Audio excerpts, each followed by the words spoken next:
I must precursor this video by saying that I do not intend to get overly angry or emotional, although racism and discrimination of any form is undoubtedly the biggest illness facing the society at the moment.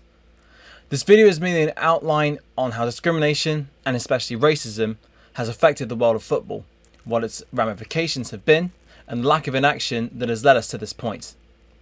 I may say things which you might consider to be wrong or incorrect, but I think this is just a video to just explain how we have got to this stage in terms of the relationship between discrimination and football, which is sadly intrinsic. I will leave links to donation pages and threads of petitions that you can sign in the description to continue on this movement of Black Lives Matter, because it's important to do so.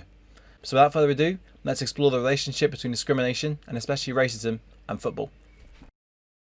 On the 22nd of June 2020, nearly 4 days ago as of the time of this recording, a plane was flown over the Etihad Stadium during a game between Manchester City and Burnley. Normally this would be quite an innocuous incident, and it's just a nice sound of a plane flying over a stadium. Unfortunately, this was a helicopter with a banner attached to it which simply said, "White Lives Matter, Burnley." If this was an isolated incident, it would be shocking in itself, but in football, regrettably, it is extremely commonplace. What makes it worse is that it was actually flown over the stadium just after the players had taken the knee in support of the Black Lives Matter movement on the pitch. Of course, whilst the statement of White Lives Matter is correct, the meaning behind it is most certainly not. Unfortunately, in football, this has been extremely commonplace for a long time, and it has reached a peak in regards to last season and the hate crimes reported at stadia. In 2018-19, discrimination went up by 32% to 422 reported incidents to Kick It Out, the organisation which provided these stats. 58.8% of this was based on race, with 19.5% based on religion and 19% based on gender. Brexit in the UK has certainly not helped matters, with hate crimes going up from 62,000 between 2015 and 16 to 2018-19's rates seeing us around 103,000 hate crimes reported. Now, this could also be to do with an increase in anti-racist actions of reporting these hate crimes, as opposed to there being a greater number of hate crimes across the country. But it is still a damning statistic, and one which sadly, in this current political climate, is unsurprising yet surprising at the same time. So how have we ended up at this point in not just Britain, but across the world too, in terms of football and discrimination? Well, in England, black players were very sporadic until about the 1960s and 70s, with those who had made it through into top tier teams often subjected to racial abuse by those in the stands. Arthur Wharton and Walter Tull were two high profile examples between the 1880s and 1910s of players who were black but who were sadly subjected to a torrent of racial abuse by the stands and indeed the papers of the teams whom they were playing for. A further case came with Albert Johannesson of South Africa and Leeds. He was subjected to racial abuse by those in the stands and indeed those on the pitch. And when he told his manager that a player had called him a black bastard, Don Revie, the manager, simply responded by saying, "Well, call him a white bastard," completely missing the point. However, during the 1970s and 1980s, there were a proliferation of black players who came into the teams of high-profile English clubs, such as John Barnes, Luther Blissett, Cyril Regis, Garth Crooks and Laurie Cunningham, to name but just a few. The first black England player at any level was Benjamin Odeji in 1971, and 7 years later, in 1978, Viv Anderson became England's first ever black senior player, 106 years after England's first international match against Scotland. However, racism and apathy towards foreigners was still rife, both in the stands and on the pitch, and nothing was really done to stop it, with the PFA not really taking action to counteract the racist abuse that the players faced. The proliferation of black players also tied in with Enoch Powell's infamous Rivers of Blood speech, in which he stated that England was a Christian nation which was threatened by black people, and not only that immigration should cease, but repatriation should occur immediately. Dock workers in the East End marched in support of Powell, and it is a club located in that region, West Ham, who signed a player called Clyde Best, who was black. He got letters sent to him through the post with threats of acid being thrown at his face simply because of his skin colour. In the 1970s to 1980s, hooliganism in England was very much alive and well, with fan riots onto pitches and racial abuse often being directed during games. It's peaked with the Hazel disaster in 1985, where a group of Liverpool fans made it through the terraces at the Hazel ground, which was underdeveloped, but still made it through to the Juventus fans charged them and attacked them, and 39 people ended up being killed. This led to English clubs being banned from the European Cup for 5 years, and Liverpool for 6. The Sunday Times said 10 days prior to the Hazel disaster that football was a slum game played in slum stadiums, watched by slum people, and in the aftermath of the Hazel disaster, L'Equipe simply said, if this is football, let it die. Hooliganism spread across Europe as well, with Italy's ultras, which were perhaps the most organised and violent ones of the lot. It also spread to countries such as France, Yugoslavia and Denmark. The FA did eventually get round to launching quite a few campaigns to curb hooliganism in the stands, and whilst it did not eliminate, it certainly had an effect. This didn't mean that racism stopped within the game, and terror squads were commonplace and linked themselves to various clubs up and down the country, so almost certainly against the wishes of the club in question. Whilst it didn't have a high number of members within them, most were between 50 and 500, there was most certainly links to far-right associations such as the National Front, and eventually the British National Party and its offshoot Combat 18. Black players suffered a torrent of abuse simply because of their skin colour. Brian Holland actually conducted a survey as a result of spending 2 seasons with Newcastle and Leeds in between 1989 and 1993 to try and determine the level of abuse levelled at players in relation to their skin colour. He found out that, when put in comparison to the abuse that home white players suffered, home black players suffered 16 times the amount of that abuse, and away black players suffered a staggering 80 times the amount of abuse that home white players received on a regular basis. The abuse has now made its way over to the realms of social media, with people on Twitter using fake profile names and anonymity to hold racial abuse at certain players. Now, a lot of them will use anonymity because it means that it's harder to track them down, and of course it means that they can say whatever they want without really being exposed for who they are or who the person is. Now, I'm not in favour of naming and shaming at all, I'm not, but it is a way, it is a platform for people to continuously chant or send these messages to high profile players and of course people across the world, abusing them because of the thing they have no control over. In recent times in football, there have been many instances of extremely overt racial antics, but I just thought I'd give you some examples to prove how bad the problem still is in the modern game. In 2012, Zenit St. Petersburg fans wrote a letter to the club saying to them that they should refrain from signing any black or gay players, as they said that it would uphold a key tradition of the club. Beitar Jerusalem's fans in Israel pride themselves on being the most racist club in the world and pressured the club into not signing any Arab or Muslim players as they perceive themselves to be ethnically pure.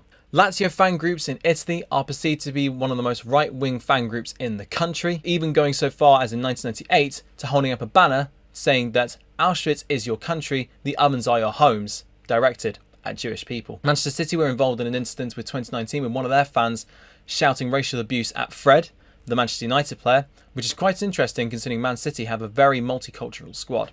After a game between Chelsea and PSG in 2014, Chelsea fans pushed a black fan off the metro with chants including we're racist, and that's the way we like it. And finally, the most high profile cases reported in the English media circle around the racial abuse that England players received whilst playing teams like Montenegro and Bulgaria during the Euro 2020 and now Euro 2021 qualification process.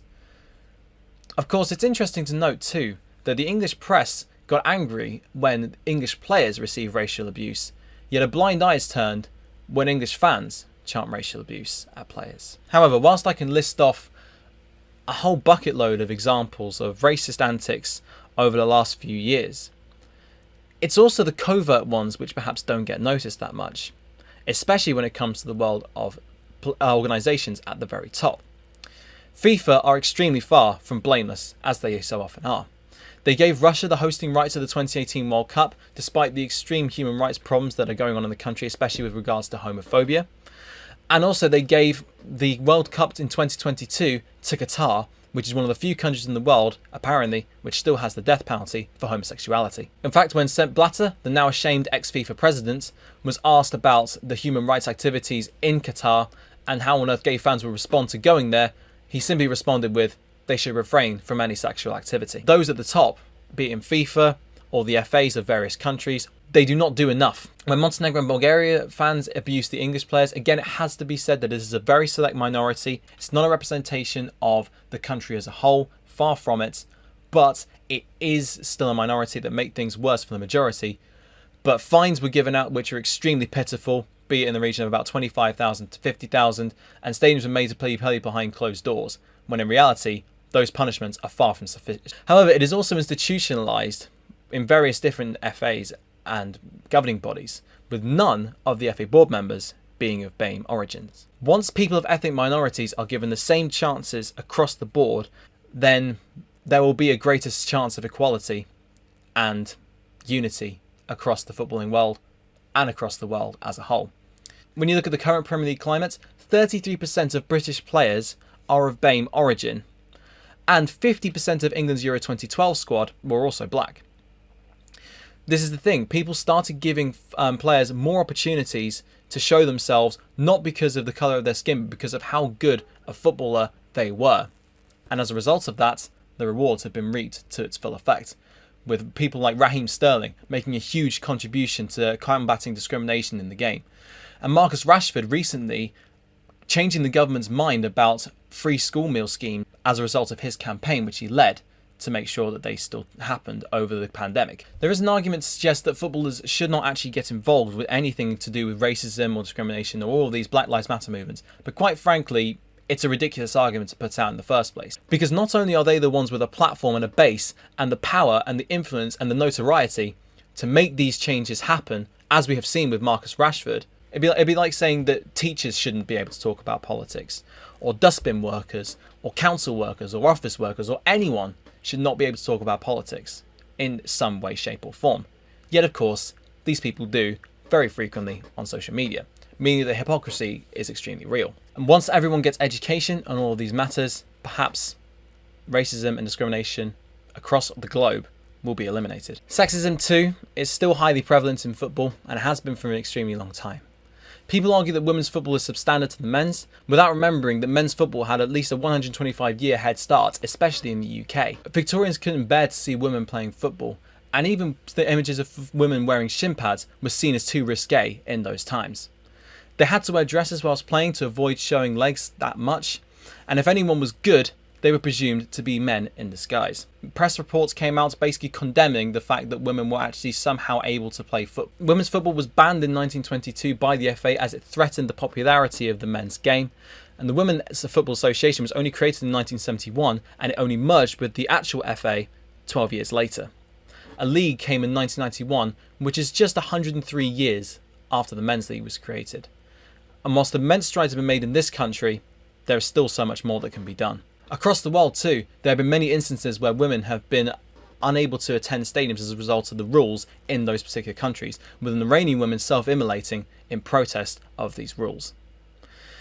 And bringing it back to another fantastic quote from the amazing man that is Sepp Blatter, when asked what would make women's football more entertaining, he simply responded with the phrase, tighter shorts. Therefore, it is clear that whilst there have been strides made with regard to eliminating sexism from the game, especially with the growing popularity and skill in the women's game, there is still much work to be done, as there is with racism. Homophobia too is still commonplace, with a recent BBC 5 Live survey revealing that 8% of football fans would stop watching their team if it was revealed to have a gay player. No wonder players are refusing to come out in this toxic environment. The last player to do so in England, while still playing, was Justin Fashanu in 1990.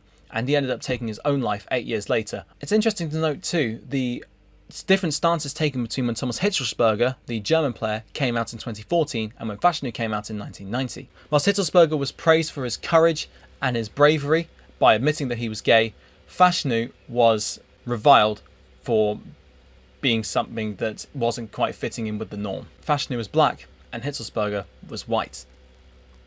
I'm not saying that there was a racial stance involved in this, but one could very easily make that claim. Therefore, it is quite clear to see that football's relationship with discrimination is thus intrinsic and endemic, and quite difficult to remove, perhaps as a result of societal structures linking into it. Whilst it is not isolated, there are still many cases of abuse based on the colour of people's skin, their gender, or their disability, or their sexuality, which is completely abhorrent. It is certainly more widespread in football than it is with other sports. Football is a simple game, the people's game, yet some people see it as a white man's game, which is quite incredible really when you consider how many black players and people of different sexualities and genders are now playing the game. Education is important, and once we get that right, then maybe, just maybe, we will see more unity and more tolerance of people and the differences in this world.